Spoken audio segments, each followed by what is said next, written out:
how my best friend took me for a bike ride on my birthday and almost made my birthday into my dead day. Vignesh S. Over to you. Contestants, Toastmasters, and judges. Before I start my speech, if you guys were wondering why my speech title was so long, I didn't know how to make it into 5 to 7 minutes, so I gave my first paragraph as the title to the contestant. So if by luck, if I win this contest today, it's a team effort between me and her. On that note, like the contest master said, my best friend came to me on my birthday and told, let's go for a big bike ride in Electronic City in my Hayabusa. Just to clarify, she used to call her bike Hayabusa. It was just a Honda Activa, but she fondly called it Hayabusa. She spoke about it as if it had twin-cylinder DTSI VSI engine, but it went at a top speed of only 20 kilometers per hour.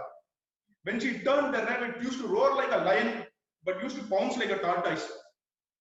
She believed that obstacles shouldn't let anybody stop them from moving forward life. That obstacles are always supposed to be navigated through. That's maybe reason why she never had brakes in her bike also. Whenever she wanted to stop, she just used to put her legs down and the bike will stop if it is in a good mood today or maybe tomorrow also. So you can understand that when she came to me and said, bro, let's go for a bike ride, I was hesitant. But then she showed me the finger, ladies and gentlemen. Before you jump to conclusions, she showed me the index finger and told me to shut up and get on her bike. As I sat on her bike and started for our bike ride in the evening, it was drizzling slightly and we started getting lost in conversation because we were catching up after a long time. We spoke about how our friend got married and had 2 kids, how our other friend has 2 kids but is still not married. We spoke about how SSR committed suicide. My friend Satish is there, why he is still not committing suicide. We spoke about GST and nobody has money after being GST. We spoke about how we didn't have money even after and before GST also. We spoke about Indian economy, our mummies, and everything under the sun, ladies and gentlemen. When suddenly she got startled and shouted, bro, look at the front. I looked and I realized a garbage truck was rushing towards us with blaring horns and blaring headlights. I looked at the back, a water trunk was rushing towards us again. It was also coming very fast with blaring horns and blaring lights, and there was a speed breaker in between. She looked at me and hurriedly asked, bro, shall I apply brakes? I was like, if you had, you would have applied. Why are you asking me? Then she got angry and said, you yourself tell me what I should do. At that moment, ladies and gentlemen, I summoned all the knowledge I had from 12 years of CBSE education, 4 years of engineering, 3 years of failed CAT attempts, and 6 years of IT life. Used complex formulas like coefficient of the friction of the tire, relative motion, relative velocity of the 2 vehicles, angle of approach between the truck and the bike, and then use complex formulas like sin theta plus cos theta equal to Ratan Tata, and came upon 2 very important conclusions. Either hit the garbage truck and die or hit the water truck and die. I decided to hit the water truck and die because I for once always believed in going with the flow of life. And it would be easier to clean up also because Swachha Bharat and all, ladies and gentlemen. So I told my friend to close her eyes, rev, and leave the rest to God. She did so, she revved, the bike roared, hit the speed breaker and launched itself up into the air. At that moment, ladies and gentlemen, time came to a complete slow motion for me. I felt like I was in a scene of Rabde Banati Jodi, where Anushka Sharma and Shah Rukh Khan are launched up into the air. But only instead of Anushka Sharma, she looked like Kiran Kher and I looked like Bappi Lahiri.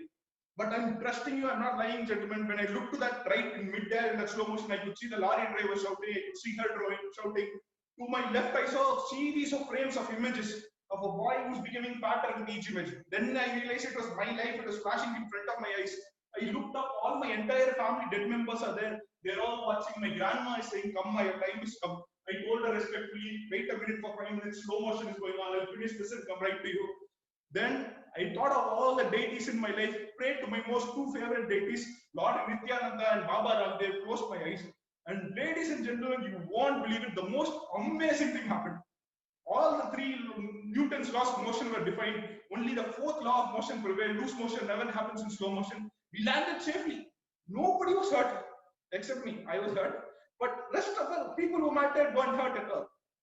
But our problems didn't end there.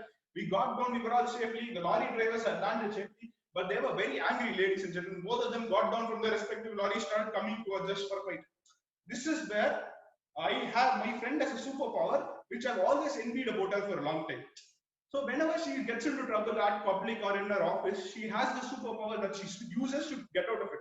So I like to call her cute mode. So whenever she is in trouble, what she does is she crosses her legs at an angle of 45 degrees like this, tilts her head slightly at a 45-degree angle like this, and with the huskiest voice she can muster will say, "Sir, very sorry." And the guy will be like, "Ah, no, it's okay, it's my fault, it's not your fault," and she'll go away. And it worked all the time, ladies and gentlemen. Now, I was very jealous of this. I was also very ambitious, slightly stupid. I wanted to imitate that because I thought I believed in feminism, I believed in a gender equal society, and I was like, why should girls have all the fun? Boys can be cute too. So I decided to go up to the lorry driver. I also decided to switch on my cute mode, Vignesh cute mode. So I went to them, crossed my legs, twisted my head at a slightly 45-degree angle, and the huskiest voice I could muster, I looked at him and said, "Bhaiya, sorry, Bhaiya. Today, ladies and gentlemen, if I am fluent in Kannada, at least with all the dead family member names of all the animals and names of all the body parts, I owe it to those two lorry drivers today that they used all those words to swear at me."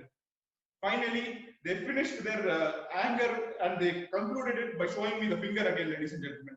But this time it was not the index finger. So with this, I wrote this speech that day because recently a great singer, who I'm sure all of you are a big fan of, passed away. And when he passed away, it got me thinking that we need to earn a few good friends in life, because a few good friends can be as valuable as earning a lot of money in life. They should be there to remember our birthdays, and unfortunately, God forbid, think about us on our death days as well. So on this note, I dedicate this speech to all the good friends I have and you have, and then hand it over back to the contest master. Thank you so much. Thank you, Vignesh. Now we'll maintain 1 minute of silence for the judges to fill out the ballots. Timer, please indicate after 1 minute is over. Sure.